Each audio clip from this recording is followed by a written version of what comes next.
Hello, everyone. Welcome to the Women Like Me Story and Business Podcast, where we celebrate stories, success, and the spirit of women in business.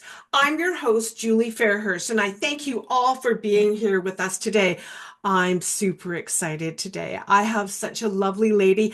I don't know her very well, but our paths have crossed a few times, and then she agreed to be a guest on the podcast. So I'm so excited to have her.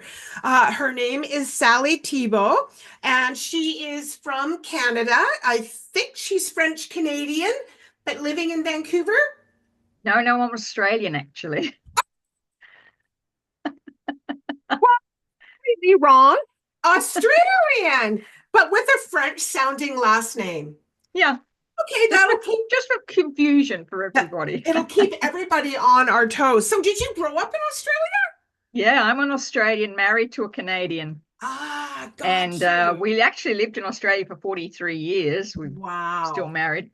And Wow. our children were all dual citizens. And so one by one, they've just moved back to Canada for some unknown reason.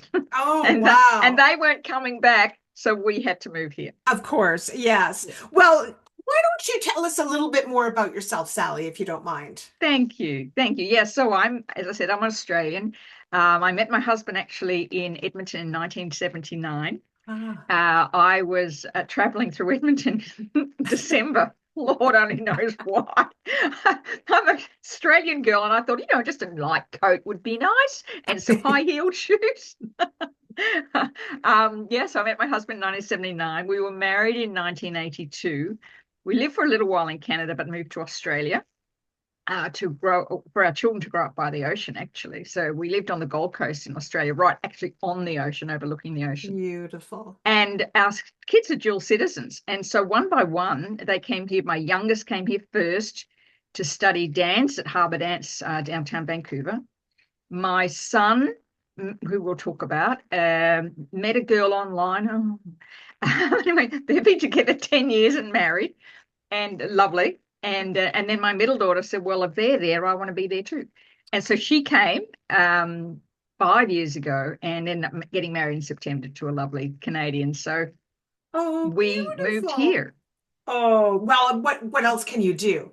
I've been to Australia once, and it takes a very long time to get there. Oh, Yeah. and for Julie, for us, it was really COVID when Mm, everything was locked down, and yeah. Australia was very locked down, as you know. And I often thought, if something had happened to one of the children or something had happened to us, we couldn't have got to each other. And it was then we Yeah. really made the decision we didn't want to be separated from Yeah. them. Yes. It took a little while to make the decision, as you could realize, being older Yeah. parents. But we came here in November 2023, and it's been the best decision we ever made. I just love it here. I really love Oh. living here, and I love being close to them too, even Oh. though the cold was a little bit challenging to get used to. Yes. But I actually really like the changing seasons. I love that. Yes. We didn't have that in Yeah. Australia because we were No. subtropical. So it's been the best decision we've ever made. Well, I'm so glad that you guys are here, and it sounds exciting, like a whole new adventure for everyone. Oh, Yeah. yeah. So I wanted to start off, Sally, talking about your books because, of course, I'm Women Like Me, and we do a lot of books. So you've got three books that you've published. Two books, and one will be published later on 2025. Okay, so you've Fingers got crossed it so will one be. that you're working on, and two. Yeah. So do you want to tell us about the two that you've got published so far? Okay, so the first book is a book called David's Gift, Asperger's Life and Love. And I wrote that book following my son's diagnosis of autism. It's now called autism. We don't use the terminology Asperger's syndrome anymore. And it was really the story of our family's journey, in particular me coping as a mother and what I went through at a time when there was very little known about autism. In fact, when David was diagnosed, it was 1 in 600 children. There's now it's down Mhm. to about 1 in 135, 1 in 35. And so it was a really trying time, very emotionally draining. I have two other children. And we went through things like the global financial crisis. Everything kind of just happened. Um, And during that time, I'd kept journals the whole entire time, from literally the day he was diagnosed.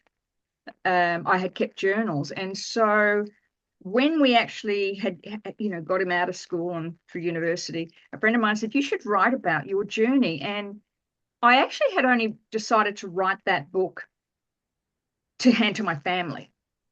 I thought, so they know the story. They know what we went through. Right. And little did I know at the time, because it was the very first Autism Awareness Day, was actually the week prior to me launching the book. And that catapulted me onto national media. I ended up with 2 guest spots on 2 different radio stations. I was then taken around Australia to run seminars, workshops, and presentations to help Wow. healthcare providers and teachers and families to understand the impact of autism on Yes. families. That was my specialty, not Yeah. necessarily strategies for Yeah. children with autism, but for people to see beyond the diagnosis, for the family that sits Yes. behind it. Wow. So that was the first one. And so from there, I ended up a career. I come out of, my background is in physical, in fitness and health. So I've been a fitness instructor for, at that stage, 25, 30 years. And when David was diagnosed, I had to step out of the industry because back in those days, there was no funding. There were very few Right. therapists. We had to do everything ourselves with the guidance of fantastic occupational therapists and speech therapists, but we really kind of lived on our own to do it. And I couldn't do it and have the other 2 girls and be in a gym at 6 o'clock in the morning. It was No. just impossible. So I stepped out of the industry for a period of time, which, we might get onto this later, but was soul destroying for me in one way because I let go of a career I absolutely loved. Mhm. In hindsight, the best decision we ever made as far as for David in particular and who I became along the way. We called it David's gift because it was a gift. It was a gift to me to become a far better parent than I could have possibly imagined. Not only for him, but for our other 2 girls as well. And it was in writing the book that became very cathartic when I could actually look back and say, oh my gosh, I don't believe we survived that. Now I look at the book and realize now what I was also going through was perimenopause at the time. And Wow. so having little knowledge about perimenopause, little knowledge about autism, it was really, really an emotional, it was like a house was like a volcano, ready to just erupt at any point in time. Mother Nature's greatest joke is to put a pubescent child in the same house a perimenopausal mother. Watch the fireworks just take off. Oh my goodness. Wow. I loved how you named the book His Gift Yeah. because it puts and it should be a positive spin on a stressful and unknown was it back in the 70s or the 80s? No, he was diagnosed in at the beginning of 1997, just when he was about to 1997. go into Yeah. grade 7 or year Yeah. 7 at school. Yeah. Yeah. And prior to that, because the internet only came into being in 1996. Yeah. And so, for years prior, I was always being called up to the school because there was something going on. And then I'd Yeah. go from one therapist to another, for one medical practitioner to another, to be told off, and that's just your parenting. Yes. Have you Oh my have you looked at goodness. taking some parenting courses, which was even the worst? Like I was not only dealing with all that, but to think I'm a terrible parent. Like, what Wow. did I came from a loving family. I'm one of 5 children. What did I get so wrong? And it was just, the day he was diagnosed, he was 12, and I wanted to go down to our local store and buy a big neon sign that said, "It's autism, not my parenting." Yes. Yeah. And Oh, the judgment that yes. you go through, and then the self-doubt that happened because of that. Yeah. And as I Well, said, fortuitously, I actually kept a journal of the whole entire time. So when I came to writing the book, I was reading through my journals thinking, I can't believe I survived that. Oh, I'd yeah. forgotten all about. Oh my God, I remember that day. Yes. you know, Yes. so the process of writing, which I think, as you know, and I know I've heard you speak about before, that process of getting those words down, get it Yeah. out of your head so you can Yes. look at things objectively, Yeah.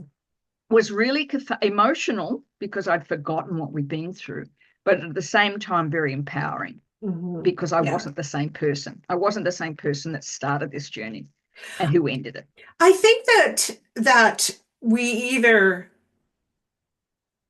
look at the positives, do the best that we can, and go through it, or we don't. Mm. And I believe, just like you said, some things are the best things that could have ever happened. Even with terrible COVID, there was a lot of good that happened, Mm. with Yeah, COVID. And here you and your husband have reunited with your kids and come back to Canada. And so just we just never know what's going to happen. I no. know one of the things you wrote in your um I guess story to me about what we could talk about was you mentioned that you were contemplating driving your car, your vehicle to the water. And I'm And assuming off the edge of the, driving, yeah, and off the edge of the boat ramp. I think there's so many women that I've spoken to so many women where they're like, I'm driving down the road and all I could think of is I just want to drive my car in the ditch. Yeah. Yeah. 100%. That night actually lives really, really strongly in my mind. I think we all reach a point where we have a breaking point.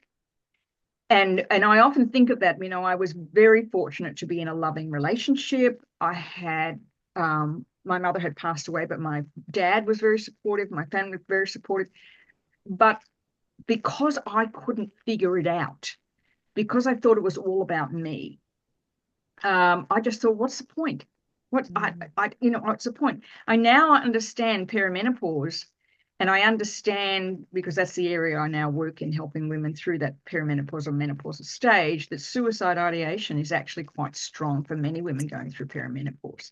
Oh, I And didn't what realize it that. is that a lack of estrogen in the brain, our brain function changes, and we can't think clearly, the brain fog. So I now understand that.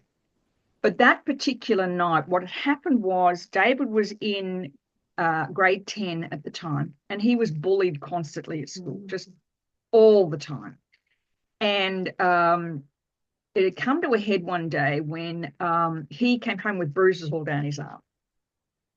And I said, what happened? He told me about this boy that used to punch him in the arm all the time when they were lining up outside the classroom. And because I just, I wanted just go to the school. And he said, Mum, don't do that. Don't, because if you say anything, it'll make it worse. Mhm. Round about that time, for that night, then I'm trying to get her to do his homework, and he wouldn't do his homework. And there was an assignment due the next day. And then the other two girls were crying because we were fighting. And then my husband and I were fighting. He was saying, can you just settle down, calm down? And I was like, I've just had enough of everybody. Grabbed my car keys and just got in the car and drove to the end of this lake. And what I often think that there was a guardian angel sitting on my shoulders that night in the form of my mother. She had Mhm. died. She had passed away some years before that. And I remember thinking in this moment of clarity, how would my husband explain that to my children if Mm. after a huge argument your mother just ends it? Like, what would the children live with? How would, and I thought, that's not me. And so I remember walking back home after a couple of hours of driving home, walking in the door. And I said to my husband, we have to figure this out. We just have to figure this. I don't know what we can do. Yeah. It was at the end of the global financial crisis. We'd lost our house, Oh. financially really struggling at the same time. And I'd taken a job as a telemarketer. you know, nothing wrong with telemarketers, but boy, No, I talk about not at all, but I don't see it. soul destroying, because I needed to be available because school would be calling me all the time for something, to come up and see something about David, or I had to drop into Right. occupational therapy or speech therapy, plus trying to get him to do his homework. And the very next day I walked into the school and told them I was going to pull my son out of school. And I did. I just walked in and said, this isn't working. I don't know what's going to work, but him being in this school isn't working. And the principal at the time was actually really nice. He said, we just don't have the support in place to assist David. There's not enough funding for him. So we brought him home, and he actually stayed in his room for 3 months. He'd just come out for dinner, and then he'd go back into his room, and I just check on him, make sure he was okay. And then bit by bit, he started to come out. Then he started to want to come shopping with me, and then he wanted to come to family picnics with us. And then we found in Australia we have a TAFE college, which is like vocational college. They had a year 10 literacy and numeracy program, and we enrolled him in that. And then he went on to there. He did a number of certificates in computer programming. He then went on to do a diploma in multimedia, which gave him enough credit points to get into university to study film and TV. And there were no more prouder parents in that graduation ceremony when he walked across the stage with his Bachelor of Film and TV. We took a long way to get there, but we got there. And yes. And who I became along the way, I became a much less judgmental person. I see parents in stores now, and their kids are having a meltdown, and I just go and give mum a hug, or look, I get it. I get it where you're at. But it also gave me the impetus to decide what I wanted to do with my life. Mm-hmm. So when we released the book, and at 4 years, I spent, traveling around Australia and doing all these seminars. And when I gave David the book to read originally, before we launched it, he sat up all night and read it. Oh. And he came downstairs the next day. He said, Mum, I just want to talk about one thing. And that was the night at the lake. And he said, was that my fault? And I said, no, it wasn't your fault, honey. It was my fault. And he said, you need to tell this story. However, Mum, if any time I want you to stop talking about it, can you give me your guarantee you will? I said, sure, thinking like it never happened. Yes. Sure enough. One night he walked in, can you stop talking about it now? I'm like, okay. I had one more conference to be a keynote speaker in. I thought that was it. Okay. Wow. I had to honor him. Yes, of course. I'd said I was going to. Yes. And then I was like, oh, God, what now? And that's when I went back into working in supporting women through weight loss and fitness and health and coaching. So is that the time? So what's the time frame when your second book came out? So the second book came out in 2017. Oh, so not 17? Too long ago. No, things always happen serendipitously, yes. Don't they? I mean, so not long afterwards of this, and I'm like, oh, what am I going to do now? I'll go back into coaching, but a friend of mine, actually, it was an accountability group for a business coaching group I was on, and she was from New York. And we used to hop on these calls every week, and she was studying EFT, emotional freedom techniques, often called tapping. And Susan was a really powerful businesswoman. She ran an enormous sales organization. And when she started talking about EFT, and I'm like, oh, don't give me that. I'm not going to go there. It looks stupid because you've got a tap on your face. And like I had been through so much with David, I thought, no, unless it's evidence-based, and I'm not interested. Anyway, persistent as she was, she did a session for us one day, and it was just blew my mind. Absolutely just changed so much. And so I'm like, oh, what is this? I want to learn how to do it. And it just so happened 2 weeks later, the only emotional freedom techniques trainer in Australia was actually putting on a 4-day seminar just like an hour away from us. So I did that, fell in love with it, became an EFT master trainer where I trained healthcare providers, psychiatrists, psychologists, nurses, doctors, and teachers to use the modality. And then decided that I wanted to do my own. I wanted to incorporate that and work with women going through menopause and fitness and health. And so the things are combined in the work that I do now. So with that, so with the tapping, there's positive language that you're saying as well. Yes.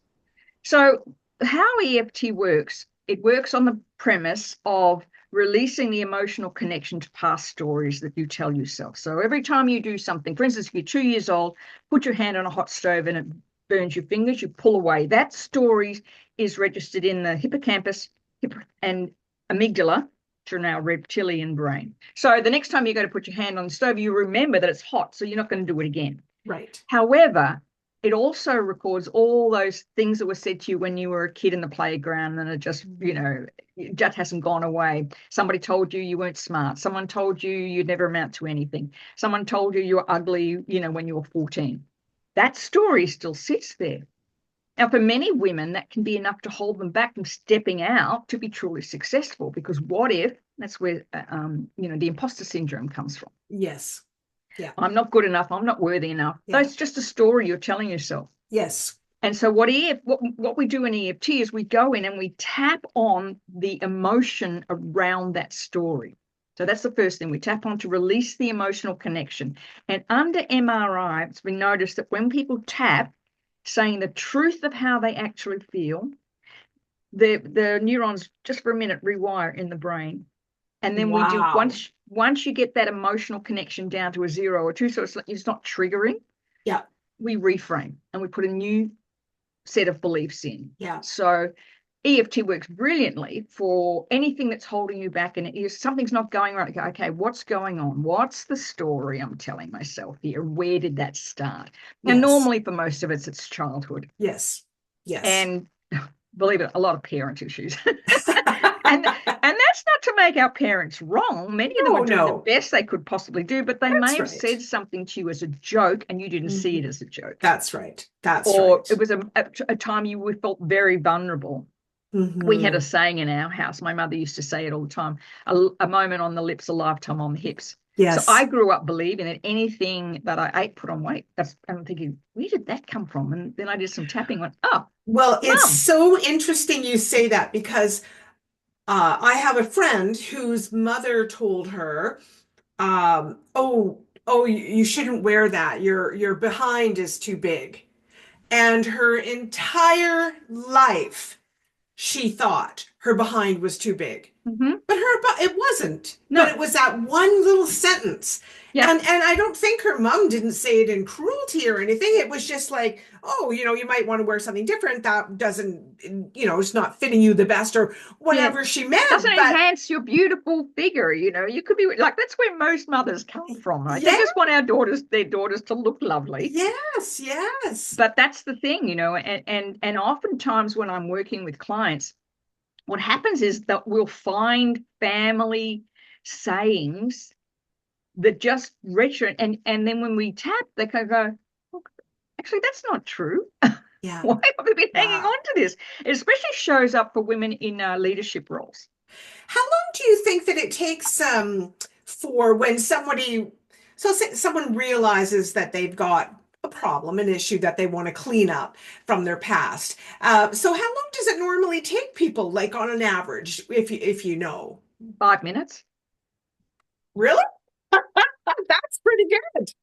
Yeah, that's really good. So what's really interesting is the original person who developed this EFT that we talked about, a guy called Gary Craig, was actually a Stanford engineer, and watched another gentleman, a psychologist, working with a woman with severe fear of water, and watched him tapping. So he talks about our palace of possibilities. We have this palace of possibilities, but it's overshadowed by all these writings on our wall. Yes. And so what we do, what I find with EFT, what you do, I mean, from the time I started with EFT, just after David said, don't do this anymore, I probably tapped every day for about 4 years. And again, recorded it all, because we have these things, what they call tabletops and table legs. So you could have a belief about if I speak in public, people are going to laugh at me. Right. And it's held up by numerous beliefs.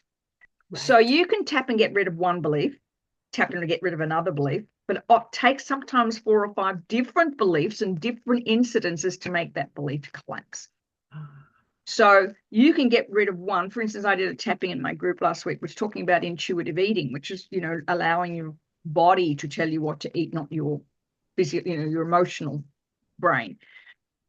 And the women on the call were saying, oh my God, why did I think chocolate's fattening? Like, where did that come from? Yeah. As we were going through it. And that's the thing. We often don't know what's the belief that's holding you back. There'll be something. It's like body, relationship, and bank account. Three big things. And so if Yes. those three things, if something's wrong in that area, it's just a belief. And Yes. so you tap on, what's this belief that's causing me to shy away from Ah, speaking up, or I can't release this last 20 pounds, or I yes. don't have the motivation to exercise, which is the area that I work in. So what's the belief? And normally it's we hide behind our beliefs because they Yeah. keep us safe. Yeah. Um, Gary Gay Hendricks in his book The Big Leap talks about that. So that Yes. every time you want to get to the next level, you're going to go through a whole nother layer of beliefs you've got to get rid of to Yes. go to that, because you feel vulnerable. Yeah. And failing privately by having these beliefs is a lot safer than failing publicly. Yes, absolutely. So I'm just sitting here in awe of you because I'm very much of the belief that beliefs, half the beliefs we have, we don't even know why we have them, but we just have them. yeah, Yeah. 100%. Yeah. That was the thing I think that I found in this work with EFT. And I've done a lot of personal development work before this came along, as probably we all did in the 80s. Yeah. It was very much that sort of personal development era, Tony Robbins and all that stuff we went Yes. through. Dr. Wayne Dyer, all that stuff. But what I love about this is once you learn how to do it, you can do it yourself. And then the empowerment comes from when you recognize, hang on, where did that belief come from? Why did I just say that? Mhm. Or why did I just think that? And when you go, okay, wait a minute, where did that come from? And it's about being really aware of the steps you take, the things you do during the day. Right now, I think we're all living in this low-grade stress and anxiety because we don't know what the heck's going to happen, the next hour. Yes. We just don't know. And so our cortisol levels are heightened, our adrenaline levels are heightened. You mightn't feel Yes. it, Yeah. but you're reaching for that last glass of wine, or suddenly you really need something sugary to eat, or you find yourself being stuck in procrastination. And all that is that low-grade stress and anxiety because we don't know what's going on. So Yeah. then using EFT to lower that, like lower those Oh, cortisol levels, lower those adrenaline levels, so you can think more clearly. that is just so it's too easy. I know, right? Shouldn't I be spending thousands of dollars on therapy? No. I believe that. I think that's just amazing. Do you teach classes still or what do you do? Yeah, so I have an online program now. After I go back, so going back to that time when I suddenly realized one day that I was going through or just had been through perimenopause and onto menopause. I gained 20 pounds. I was just Oh, a mess, yeah. Yeah. and the doctor, and I'm thinking, because my background is in fitness and health, I thought, okay, I'll just restrict calories and I'll run more. Didn't work. That was sore knees and sore hips and tired. And when I began to do more work in this area, uh, I realized that our wellness as we move through menopause has to be more than food and diet. It's Hmm. diet and exercise. It's Yes. who we become on this journey of menopause, Yeah. because we become somebody so different. In fact, our brain actually rewires during menopause because of the lack of estrogen. So that's why brain fog. That's why we get brain fog. And so Right. then the neurons rewire and we come out of it. I heard a great quote the other day that said we come out of it caring much more deeply, but caring less, Yes. because that's what we do. We become this just very wise, intuitive women. And so I created what I call the 10 principles of wellness. And that we're looking at, eating intuitively. How do we learn to do that? Because women are very intuitive if they have knowledge. Yes. And knowledge is really important about, for instance, nutrition, but then you listen to your body. So, you fast intermittently, exercise purposefully. I've created a whole series of what we call 9-minute workouts. It also includes, tapping daily, meditation, and discovering your purpose. Who do you become now in this journey? Because, Hmm. you know, for many of us, we reaching our 50s, our children are living home. And I can remember the day my middle daughter moved to Canada. So my daughter, youngest daughter gone first, eldest son, eldest child next, and then my third. And I remember sitting on the couch and saying to my husband, now what? Yeah. What, Yeah. what, like, in a way, it was like, I've got no excuses anymore. I Yeah. can't say I've Yeah. got to drop everything and Yeah. go pick them up from school. I can't say, Nope. I need to help them, navigate their lives because they'd all left home. Yeah. And it was really, going very deep and understanding where was my soul lit up? Mm-hmm. And it was fitness and health. So, Oh.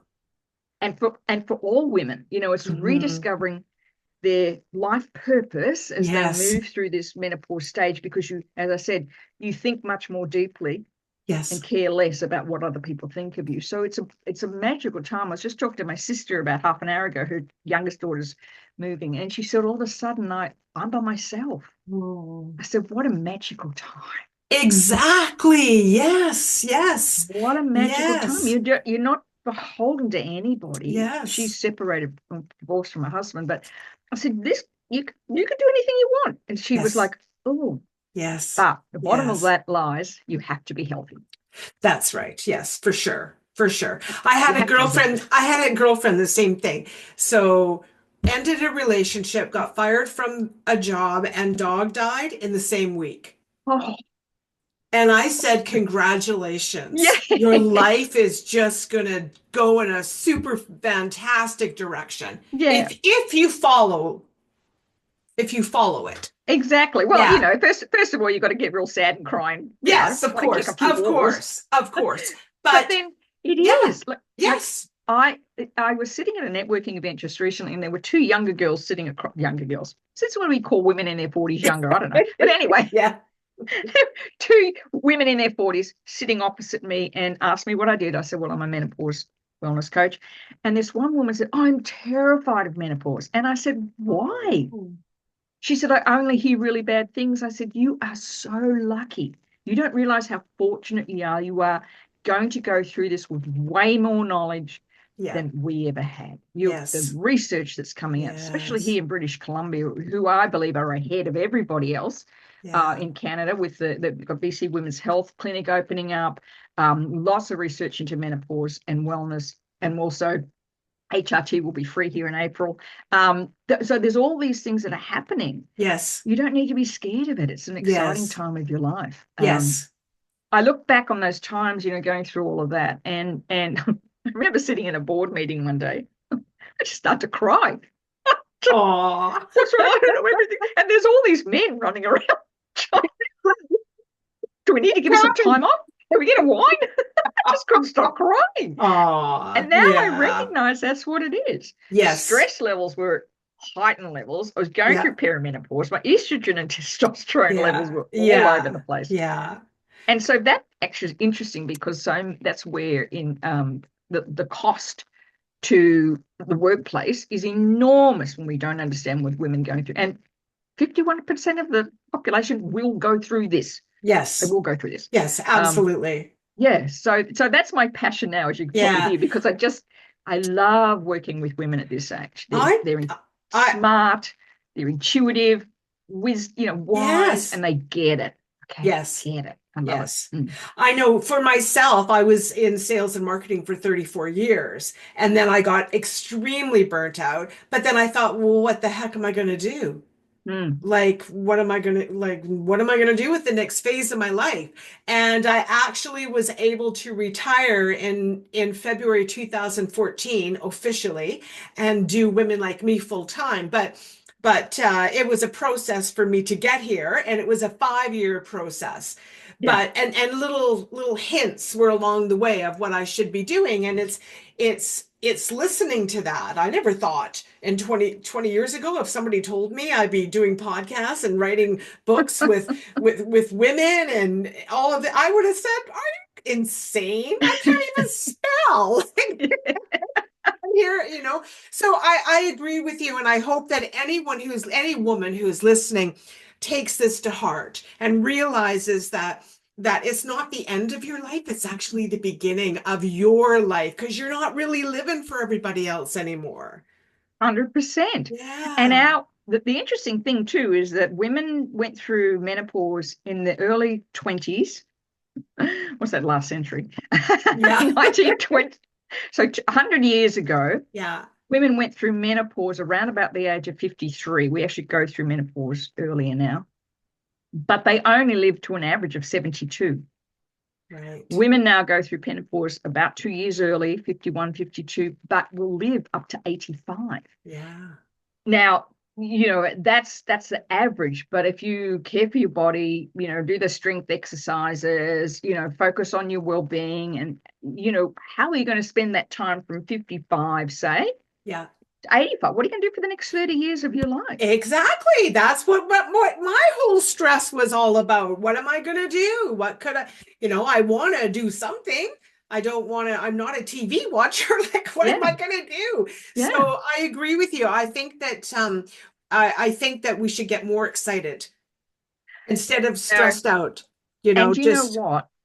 I think more women, I would love to see more women in leadership positions yes. at this age. Yeah. Unfortunately, many women are struggling and confronted with ageism in the Yes. workplace. Yes. And then on top of that, going through menopause. And so anybody with 3 degrees who's 35 years old and might come in on top of them, that really impacts on their confidence. And Yes. yet, look, the world's a mess. We need Yes. more women, Yeah. postmenopausal women, Yeah. to get in and say, listen, stop this. You need to negotiate. We need to figure it out. We can do that. You do it this way. Yeah. Because a book I read, and I can't remember the name, but it was talking about grandmothers Ah, and the power of and grandmothers hold the heart of the family. So in yes. indigenous tribes, the wise woman, the woman that's no Yeah. longer fertile, she Yeah. becomes the heart. So the men go off and hunt. Yeah. She would stay there and actually hold the community together. And Yes. that's what we're Yeah. very good at. We Yes. whole village together Yes. because we understand we're watching young women go through what Yeah. they go through. I know Yeah. I'm not a grandmother yet, but I'm watching others, grandmothers who just, you know what, honey, it's okay. He'll Yeah. survive. Yeah. Yeah. That. So we bring with that inane energy and that time to spend with our children. And I think my passion for this is to have more women. I'm in late 60s, nearly 70. So it's more for me like this is our time. Yes. This And is I really our time. and I think that and I think what I've found is that a lot of women as we age think, well, what am I going to do? What could I possibly do? But oh my goodness, you have a life full of wisdom. There's so much that you can do. If you think back when I get some more mature ladies writing in the books, I just get blown away. And there's just we have so much wisdom and so much knowledge and then like you say that I don't really care what you think goes away. It just means the world's our oyster. And if you look back at so many women, they started and did all sorts of amazing things in their, 50s, 60s, and beyond. I think it's just I think it's exciting. I think that women just need to hone in on what their gifts are because we all have them. Oh, and for many of us, what we do is we put all those gifts on hold while we're raising children and paying the mortgage and just, Yes. getting your Yes. teenagers home alive. Yes. Everything has to go. And it did for me. I mean, I had a career in the fitness industry, at a TV show, trained hundreds of instructors. But when it came to my son, I chose to put all that on the shelf because Yes. that was my job at the time. That was my Right. life purpose Yes. at the time. Yes. And I'm so glad, I'm so grateful I made that decision because, Yeah. you know, David's gone on to be this fabulous married man, lives in Montreal, got a lovely wife. He Oh. took himself up to Montreal to live in a city that was mostly French, Yeah. taught himself how to speak French, got a Oh, job. for him. So and Wow. and he loves his life. Wow. Because the focus, I think, for us was to ensure that he was a whole person. Yeah. He speaks really honestly and openly about being autistic. Yeah. He's very proud of it. Because as he said, it gives him different skills that other Yes. people don't have. You Yes. know, that skill to focus and the skill to see things and Yes. this heightened sense of sound and where he can understand what people are thinking almost. You know, Yeah. he has this way of, he used to say when he was at school, he would always, you know, out of the, I don't know how many teachers he had, probably a handful of really good teachers. Yeah. And he used to say they're kind to me.